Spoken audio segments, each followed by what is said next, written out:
Shalom, kami dari kelas 12 IPA 2 kelompok 1, anggota Dita Aryani Dahe, Sri Wedarling Jagata, Alfa Kristina Iya, Jevin Kristenson Hulu.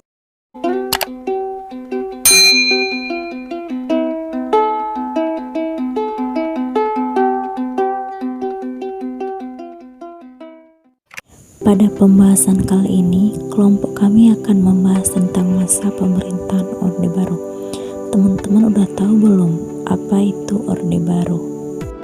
Nah, Orde Baru atau seringkali disingkat Orba adalah sebutan bagi masa pemerintahan Presiden Soeharto di Indonesia. Orde Baru menggantikan Orde Lama yang merujuk kepada era pemerintahan Soekarno. Lahirnya Orde Baru diawali dengan dikeluarkannya surat perintah 11 Maret tahun 1966. Orde Baru berlangsung dari tahun 1966 hingga tahun 1998. Dalam jangka waktu tersebut, ekonomi Indonesia berkembang pesat, meskipun hal ini terjadi bersamaan dengan praktik korupsi yang merajalela. Pada masa Orde Baru ini, sistem pemerintahannya adalah presidensial dengan bentuk pemerintahan republik. Undang-Undang Dasar tahun 1945 sebagai dasar konstitusi. Adapun latar belakang dari terjadinya masa pemerintahan Orde Baru ini yaitu 1. Terjadinya peristiwa gerakan 30 September tahun 1965 atau yang sering kita kenal sebagai G30 SPKI. 2. Keadaan perekonomian semakin memburuk di mana inflasi mencapai 600%. 3. Adanya Tritura. 4. Turunnya wibawa dan kekuasaan Presiden Soekarno. Dan 5. Dikeluarkannya Supersemar. Lahirnya Orde Baru. Orde Baru lahir dari diterbitkannya surat perintah 11 Maret atau Supersemar pada tahun 1966 yang kemudian menjadi dasar legalitasnya. Adapun tujuan dari Orde Baru yakni Orde Baru bertujuan meletakkan kembali tatanan seluruh kehidupan rakyat, bangsa dan negara pada kemurnian pelaksanaan Pancasila dan Undang-Undang Dasar tahun 1945. Kelahiran Surat Perintah 11 Maret 1966 atau disingkat dengan Supersemar. Surat Perintah 11 Maret 1966 atau Supersemar berisi mandat Presiden Soekarno kepada Letjen Soeharto untuk mengambil tindakan yang dianggap perlu dalam mengawal jalannya pemerintahan pasca peristiwa G30 SPKI. Keadaan ekonomi pada masa Orde Baru. Ekonomi Indonesia pada sejarah Orde Baru membaik dalam waktu singkat.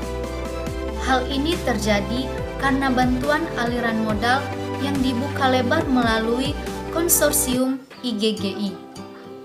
Rejim Orde Baru dapat membuat kestabilan ekonomi bahkan sebelum tahun 1970. Pembangunan ekonomi nasional Orde Baru dilakukan melalui Repelita. Program Repelita ini didasarkan atas pemerataan pembangunan, pertumbuhan ekonomi, dan stabilitas nasional. Keadaan politik pada masa Orde Baru. Sementara pada perkembangan politik, masa Orde Baru selama 32 tahun memiliki proses politik sangat dinamis. Pemerintah berhasil menyelenggarakan 6 kali pemilu pada tahun 1971, 1977, 1982, 1987, 1992, dan 1998. Namun, semua proses demokrasi tersebut dimenangkan oleh golongan karya dan Presiden Soeharto untuk menjabat kembali. Hal ini dinilai sebagai cara pemerintah mempertahankan kekuasaannya. Baik, sekarang kita akan membahas tentang kelebihan dan kekurangan masa pemerintahan Orde Baru. Di mana kelebihannya yang pertama, perkembangan GDP per kapita Indonesia yang pada tahun 1968 hanya 70 dolar Amerika dan pada 1996 telah mencapai lebih dari 1.563 dolar Amerika Serikat. Yang kedua, sukses transmigrasi. Yang ketiga, sukses KB. Yang keempat, sukses mengurangi buta huruf. 5. Sukses swasembada pangan atau pengangguran minimum. Yang keenam, sukses repelita atau rencana pembangunan 5 tahun. Yang ketujuh, sukses gerakan wajib belajar. Ke-8, sukses gerakan nasional orang tua asuh. Yang ke-9, sukses keamanan dalam negeri, investor asing mau menanamkan modal di Indonesia. Yang ke-10, sukses membutuhkan rasa nasionalisme dan cinta produk dalam negeri. Nah, kekurangannya yang pertama, semaraknya korupsi, kolusi, dan nepotisme. 2. Pembangunan Indonesia yang tidak merata dan timbulnya kesenjangan pembangunan antara pusat dan daerah. Sebagian disebabkan karena kekayaan daerah, sebagian besar disedot ke pusat. Yang ketiga, munculnya rasa ketidakpuasan di sejumlah daerah karena kesenjangan pembangunan terutama di Aceh dan Papua.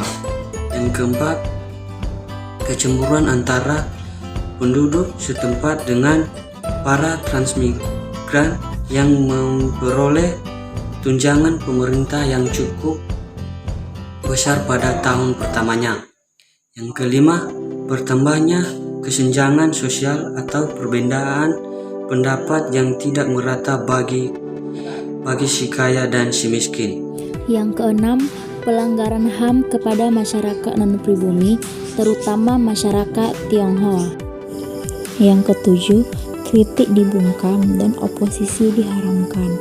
8. Kebebasan pers sangat terbatas, diwarnai oleh banyak koran dan majalah yang dibredel. 9. Penggunaan kekerasan untuk menciptakan keamanan, antara lain dengan program penembakan misterius atau disingkat sebagai Petrus. 10. Tidak ada rencana suksesi atau penurunan kekuasaan ke pemerintah atau presiden selanjutnya. 11. Menurunnya kualitas birokrasi Indonesia yang terjangkit penyakit asal Bapak senang. Hal ini kesalahan paling fatal Orde Baru karena tanpa birokrasi yang efektif, negara pasti hancur. 12.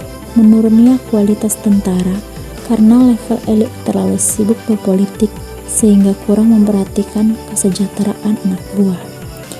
Dan kekurangan yang terakhir, nomor 13, pelaku ekonomi yang dominan adalah lebih dari 70% aset kekayaan negara dipegang oleh swasta. Sekarang kita masuk pada pembahasan tentang berakhirnya masa pemerintahan Orde Baru. Akhirnya masa pemerintahan Orde Baru. Berakhirnya masa Orde Baru di Indonesia ditandai dengan adanya krisis ekonomi yang melanda sejak tahun 1997. Krisis tersebut membuat nilai tukar rupiah jatuh. Badai krisis moneter berlarut-larut akhirnya memancing kelompok kritis di masyarakat. Kelompok kritis menilai permasalahan ekonomi ini bertumpu pada kesalahan urus pemerintah Orde Baru. Situasi yang awalnya hanya berupa krisis ekonomi berkembang menjadi krisis kepercayaan. Kepercayaan terhadap pemerintah menurun sehingga memicu kerusuhan, demonstrasi besar, bahkan penjarahan terutama di Jakarta. Kemarahan masyarakat terutama di kalangan mahasiswa semakin menjadi setelah Soeharto dicalonkan kembali sebagai Presiden Republik Indonesia pada pemilu ke-6. Para mahasiswa akhirnya menuntut adanya reformasi pada tahun 1998.